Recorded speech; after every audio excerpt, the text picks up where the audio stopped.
प्रणाम सबैलाई। आज म dark night of the soul भन्ने टपिक्समा केही कुराहरू भन्न गइरहेको छु। Dark night of the soul, dark night भन्ने बित्तिकै एउटा अँध्यारो, एकदमै अँध्यारो रात्रि भनेर बुझिन्छ। यो टपिक्समा धेरै कुराहरू इन्टरनेटमा पनि लेखिसकेको छ र यो मेनली भनेको तपाईँको आध्यात्मिक यात्रामा जोसुकै पनि लागिरहनु भएको छ उहाँहरूको लागि एउटा अभिन्न अङ्ग जस्तै हो। एउटा डार्क नाइट भनेको एउटा स्टेज हो जुनमा soul goes through and intense dark night of course. भनेको के हो त, डार्क नाइट थ्रु जानु भनेको एउटा एकदमै intense suffering, intense loneliness, intense misery, hopelessness, इग्नोरेन्सबाट गुज्रिने हो।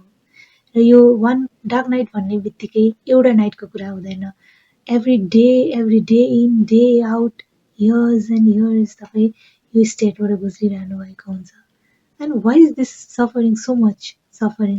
Someone is pursuing a spiritual life, एउटा राम्रो आध्यात्मिक मार्गमा हिँड्न चाहनुहुन्छ, तर किन यस्तो सफरिङ त? के यो साँच्चीकै नराम्रो हो? यो dark night of the soul भनेको नराम्रो होइन। तपाईँको यो डार्क नाइट भनेको तपाईँको it starts with an ignorance, obscurity, मार्ग थाहा नभएर के भएर र म लिमिटेड छु भन्ने थाहा भइरहेको हुन्छ। I need to expand, I need to grow भन्ने एउटा स्टेट हो र यो किन ट्रिगर गर्छ भनेर थाहा भइरहेको हुँदैन।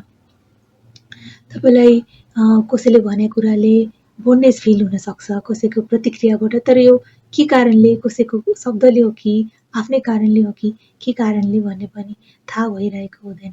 तपाईँको यो भित्रभित्रको स्टेट चाहिँ कन्ट्रोल छुटिरहेको हुन्छ।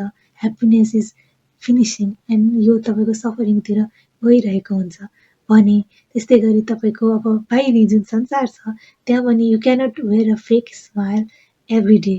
तपाईँको त्यो लाइफ पनि रिलेसनदेखि लिएर करियरदेखि लिएर सबै चिज हातबाट ह्यान्डलिङ गर्न छुटिरहेको हुन्छ। भित्र सम्हाल्ने कि बाहिर सम्हाल्ने त्यो भएको हुनाले तपाईँको अब इगोदेखि लिएर तपाईँलाई हेट्रेड, आफूलाई मन नपर्ने सबै चिज तपाईँले अब त्याग्न, रिपेन्ट गर्न तयार भइरहनु भएको हुन्छ। त्यो कारणले गर्दाखेरि तपाईँको भित्रपट्टि जुन अनावश्यक नरमाइलोपना, नराम्रोपना, आफूलाई नराम्रो लाग्ने हुन्छ नि, लाइक रिसदेखि लिएर, क्रोधदेखि लिएर, आफ्नो झुट बोल्ने बानीदेखि लिएर केही चिज नराम्रो लागिरहेको हुन्छ भने त्यो तपाईँको सबै छुट्दै जान्छ। त्यो चाहिँ तपाईँको dark night of the soul हो। त्यो टाइममा तपाईँले धेरै नै आफूलाई शुद्ध बनाउनुतिर लागिरहनु भएको हुन्छ। तपाईँको माइन्डलाई कसरी सम्हाल्ने भनेर, कसरी शुद्ध बनाउने भनेर लागिरहनु भएको हुन्छ। यो dark night of the soul भनेको पटक्कै नराम्रो होइन, तर जब त्यो अवस्थाबाट गुज्रिरहेको हुन्छ त्यसमा कुनै पनि सहायता हुँदैन, कुनै साथी हुँदैन, तपाईँको मित्र हुँदैन, तपाईँलाई कसैले बुझ्न सक्दैन, तपाईँको अब कसैप्रति ट्रस्ट हुने, तपाईँलाई कसैले अन्डरस्ट्यान्ड गरिदियोस् भन्ने तपाईँको त्यो इच्छाहरू नै अब तपाईँको होप नै सकिसकेको हुन्छ। त्यस्तो नराम्रो अवस्था पनि हुन्छ, तर स्टिल यो राम्रो हो पनि भनिरहेको छु। किनभने यो स्टेट गुज्रिनु भनेको आफूलाई आफूमा मात्रै निर्भर हुनु, आफूलाई बलियो बनाउँदै जाने हो। आफ्नो सोच्ने, आफ्नो इग्नोरेन्सको दायरालाई अब ब्रोड गरेर होइन म धेरै चिज अब इन्कल्केट गर्न सक्छु भन्ने रिलमा जाँदै गर्नु हो। आफ्नो आध्यात्मिक, आफ्नो स्पिरिचुअल यात्रालाई आफ्नो ट्रान्सेन्डेन्टल बनाउनको लागि यो स्टेट एकदमै आवश्यकता पर्छ।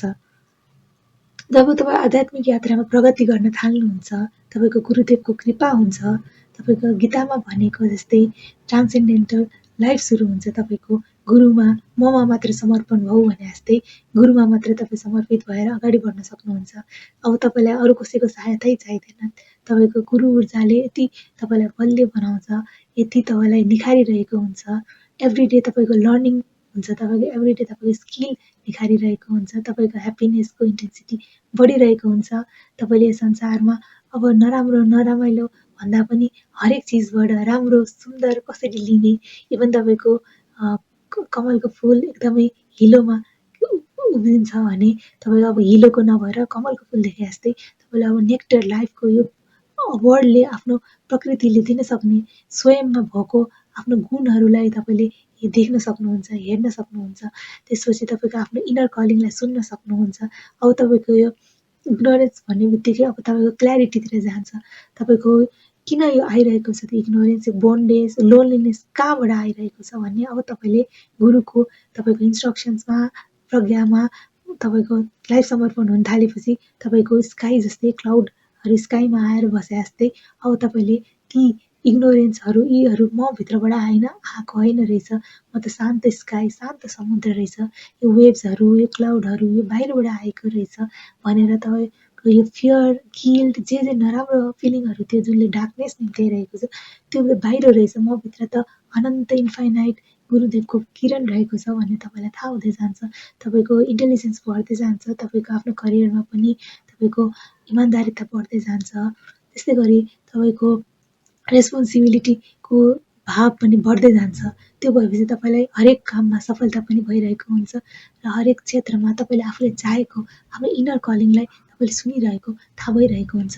त्यस्तै कारणले गर्दाखेरि अब तपाईँ यो यात्रामा हिँड्न थालेपछि पनि यस्तो पोर्टहोल्सहरू, यस्तो डार्कनेसहरू अब टक्रायो भने अब तपाईँले थाहा पाउनुहुन्छ कि यो चाहिँ तपाईँको अब मलाई अब्स्क्युरिटी बाहिरबाट केही चिजले आइरहेको रहेछ।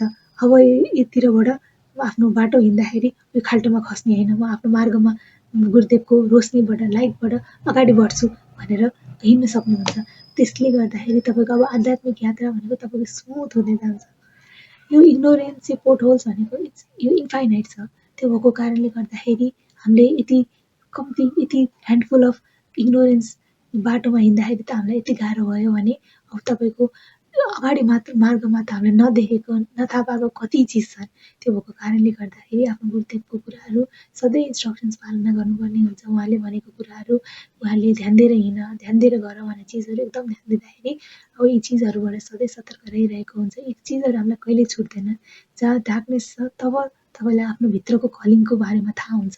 तपाईँको इनर नेचर पनि रहेछ, तपाईँको एसेन्स रहेछ, परमात्माले तपाईँलाई विशेष किन बनाउनु भएको छ, किन तपाईँलाई आफ्नो झकझकाइरहनु भएको छ भनेर एक प्रकारको ढकढक नकिङ गरिरहेको भनेर दस्तक दिएको भनेर बुझिन्छ। त्यो कारणले गर्दाखेरि तपाईँले यी कुराहरूलाई नेगेटिभ रूपमा लिनुभन्दा पनि आफूलाई बलियो बनाएको, आफूलाई निखारेको, आफूलाई स्वच्छ बनाएको, पवित्र बनाएको भनेर सम्झिनुपर्ने हुन्छ। त्यसपछि बल्ल अब तपाईँको भित्री अब गुरुदेवले तपाईँलाई भित्रबाट निखार्न सक्नुहुन्छ। जब इगो, यी चिजहरू तपाईँले फाल्न सक्नुहुन्छ तब अब तपाईँको भित्रको इनर कलिङलाई सुन्न सक्नुहुन्छ र तपाईँको लाइफ सक्सेसतिर जान्छ, ह्याप्पिनेसतिर जान्छ, ब्लिसतिर जान्छ। अब तपाईँले आफ्नो मात्र नभएर हार्मोनीमा, युनिभर्समा हार्मोनीमा बाँच्ने, सबैसँग एउटा हार्मोनीमा, इभन तपाईँको मान्छे मात्र नभएर एनिमलदेखि लिएर हरेक चिजको हार्मोनीमा रहनु, त्यो एउटा ब्लिस, त्यो ह्याप्पिनेसमा बाँच्न सक्नुहुन्छ। र यसै यो डार्कनेसको कुरा गर्दाखेरि अब यो नभइकन पनि नहुने, यदि तपाईँ ट्रान्सेन्डेन्टल लाइफ चाहनुहुन्छ, तपाईँको प्रगति गर्न चाहनुहुन्छ भने योबाट गुज्रिन आफूलाई टोलरेन्ट बनाउने, आफूलाई बलियो बनाउनुपर्छ र यसबाट हात्तिनु हुँदैन। र यस्तो आफ्नो गुरुबाट, आफ्नो आध्यात्मिक मार्गमा चाहिँ आफूलाई यसलाई सधैँ पनि आफ्नो स्ट्रेन्थ बनाएर म त आफ्नो मार्गमा अगाडि बढिरहेको छु भनेर आफूलाई भन्नुपर्ने हुन्छ। धन्यवाद।